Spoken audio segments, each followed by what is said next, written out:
Est-ce que Kamala Harris, est-ce que Trump sont des candidats sionistes? Et je vais te taquiner avant que tu répondes. On a vu le parti kahaniste dire « Pour nous, l'idéal, c'est Trump élu ». Qu'est-ce que ça signifie? À mon avis, ça signifie que personne ne sait ce que chacun des deux candidats fera s'il est élu. Donc Donald Trump est un homme qui parle beaucoup,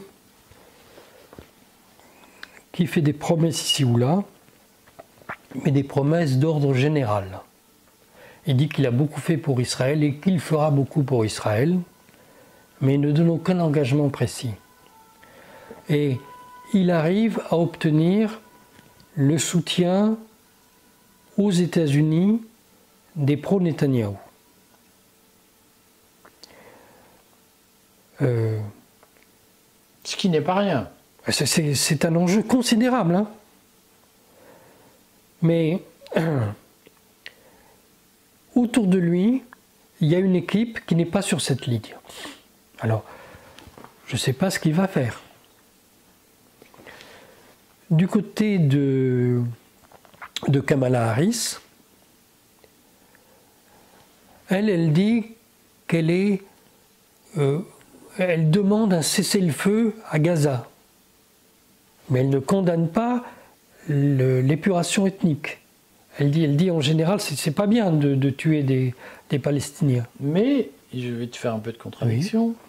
Elle a reçu la visite de... Alors, il y a un effet ciseau.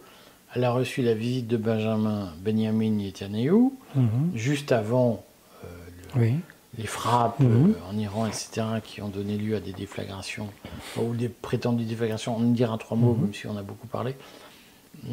Et elle est sous le feu de Donald Trump, qui dit elle est antisémite, elle défend Gaza. Oui. Donc sa marge de manœuvre n'est pas simple. Oui, mais elle, pour donner des assurances au lobby de l'AIPAC, donc des pro-Netanyahou. Donc l'association... Alors, je te corrige un peu, si tu me permets, prétentieusement. L'AIPAC, c'est le lobby pro-israélien historique, mais qui est plus labor, plus travailliste.